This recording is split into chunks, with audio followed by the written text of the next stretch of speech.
Ladies and gentlemen, boys and girls, misfits of all ages, this is Paul. This is the Rent Supply Podcast. This is another. I'm doing this live, so I'm probably going to make a shit ton of mistakes.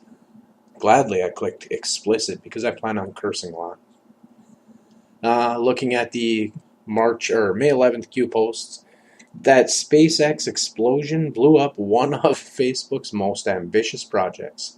And it looks like that is the Falcon 9 project. From what I understand, China's surveillance system can scan population in 1 second. All right, Facebook is listening to you 24/7, 365, literally. F9 algorithm. Are they recording safe housing metadata? Building 8 DARPA. Okay, Building 8, by the way, is Facebook's development research lab. To develop hardware projects in the style of DARPA.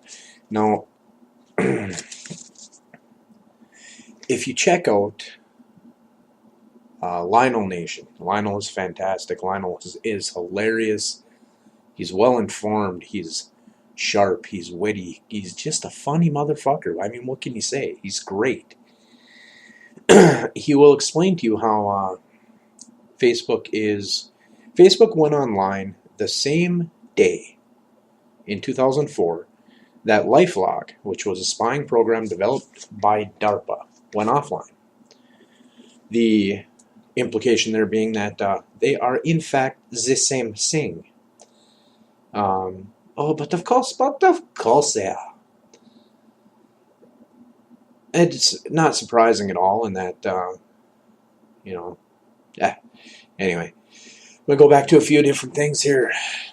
Just talk about a couple of the Q posts. I'm not going to go real in depth talking about Hillary Clinton in New Zealand and how so if you read through the Five Eyes stuff, talking about in the U.S. how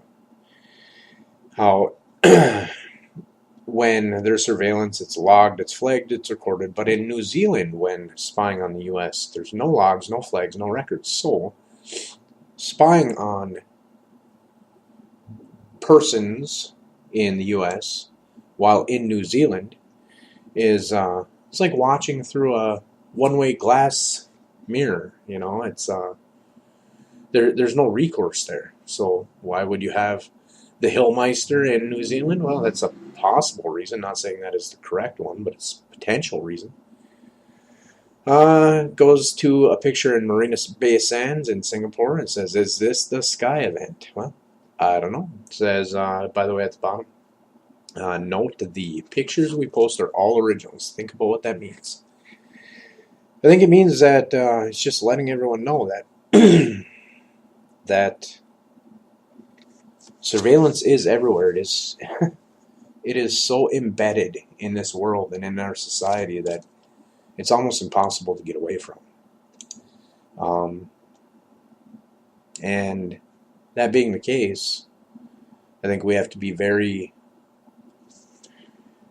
very careful about who's at the helm with the power to play the position of Overwatch and what that's going to be used for. Is it something that needs to be weaponized against the American people? Certainly wouldn't be the first time.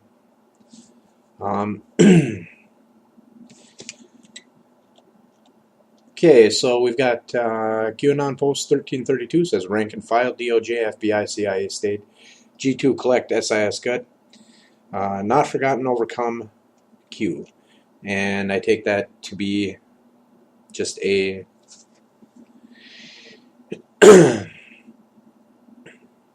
acknowledgement of the good and righteous and patriotic people who have gone into careers in these agencies, not in the same way that these political hacks like James Comey and Rod Rosenstein and whomever else have done so. Mueller, he does not have he certainly doesn't have a great record to speak of as far as how some of the things underneath Mueller have panned out, how he has been right there with Rod Rosenstein in covering up on for Uranium One. So I don't really know about Mueller. I have my hopes that Mr. Mueller comes around and actually exposes the wrongdoing of those that we all know did wrongdoing. The Steele dossier, if that wasn't subtle enough for you. All right, so the next Q Post 1331, it's a picture of the red, white, and blue, Old Glory, the American flag, and it says Castle Lock Q. 1330. This is where it gets deep. It's like and they were like, it's on, and it's like, oh yeah, it's on. But anyway, fellow patriots, what you are about to learn should not only scare you, but intensify your resolve to take back control of freedom. The information that will become public will further demonstrate the criminal and corrupt, pure evil abuse of power that the Hussein administration undertook in joint efforts with domestic and foreign dignitaries. The snowball has begun rolling. There is no stopping it now. D5. Stay the course and trust the plan. Protective measures are in place. Remain brave. We knew this day would come. And there's a link to a YouTube video. United we stand, worldwide. Where we go one, we go all, we fight. Conspiracy no more, Q.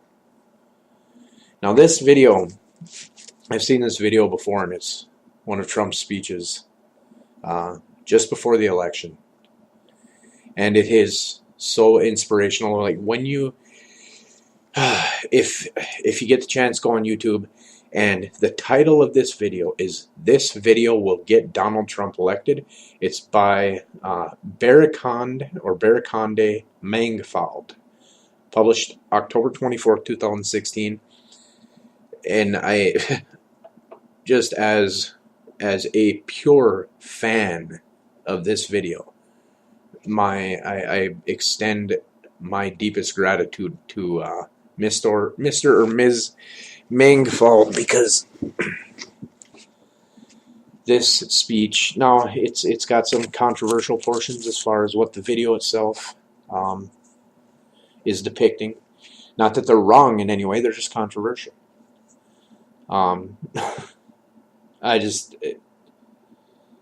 This speech is one of the greatest, if not the greatest speech that President Trump has ever given. Talking about how we as Americans have been robbed of our rightful nation by the very few, the very elite, the very rich, the very powerful, the very scumbag, asswipe shitholes that now need to be not just knocked down a peg or 10 pegs. They need to be knocked right off the fucking board.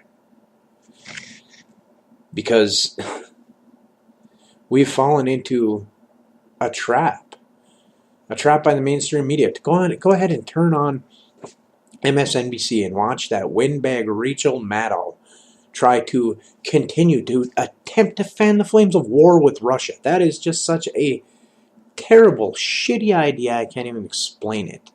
And over what? Because she despises the president because he beat her gal. He beat Hillary Clinton, which, by the way, Hillary Clinton was the most unelectable candidate in the history of the presidency. Now, I've heard people make commentary that Hillary Clinton was the only person in the world that President Trump could beat. I kind of take issue with that because he, on his way to the nomination, he spanked half the Republican Party, and rightfully so. I am not a fan of some of the tactics that he used, some of the name-calling that he took part in, but at the same time, I'm certainly glad that he's where he is at. And I think the economy, the Korean Peninsula right now, these are just a few things that indicate that we made the right choice as a nation. Speaking of choices as a nation, there are some journalists who have been actively spouting off about how one of them is something Levitt from, I think it's the New Yorker or New York Magazine, I think is actually what it is, talking about how we no longer need conservatives in the political in the spectrum of political discourse. It's like, oh yes, yes, because you must have forgotten that it was the conservatives who voted in our current president. And whether or not Hillary got the popular vote, I guess I still am not sure. I don't know if there was any fuckery there or not, any shenanigans. But if she did, it certainly wasn't by much. And if she didn't, she certainly didn't lose the public vote by much. I mean, it was close. But here's what I want to make perfectly clear. If we see true peace, if we see a true armistice, if we see denuclearization of the Korean Peninsula, the Democrats are going to get wiped out again. They're going to get obliterated. It's going to be a beautiful thing. And I only say that. I'm really no more anti-Democrat than I am anti-Republican. But Donald Trump ran for office despite hatred from both of them. Now, I'm a diehard Trump supporter at this point, and I could have gotten screwed. You could have gotten screwed. We all could have gotten the wool pulled over our eyes. It's possible. It's possible that he turns out to be a terrible human being. But if even a small percentage of what he ran on, especially about the deep state, and especially about the financial elite, and especially about the theft of this country and the indentured servitude of Americans through the Federal Reserve and his intentions of dealing with these things, if even a small portion of that is true, then we still won. We still are better off than we would have been. Because we saw what happened under Barack Obama, and I'm not going to badmouth Barack Obama, I'm just going to say that the message of change in 2008 had me excited, and it turned out to be bullshit. It turned out to be absolute bullshit. The surveillance state got worse. Drone attacks got worse.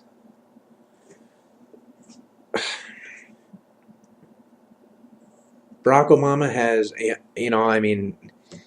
whether Obamacare was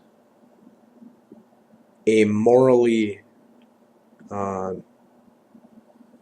well-intended effort or not, the individual mandate was fascist at best, demanding that people pay for products and services that they don't want, that are being, and not just products and services, but products and services being offered by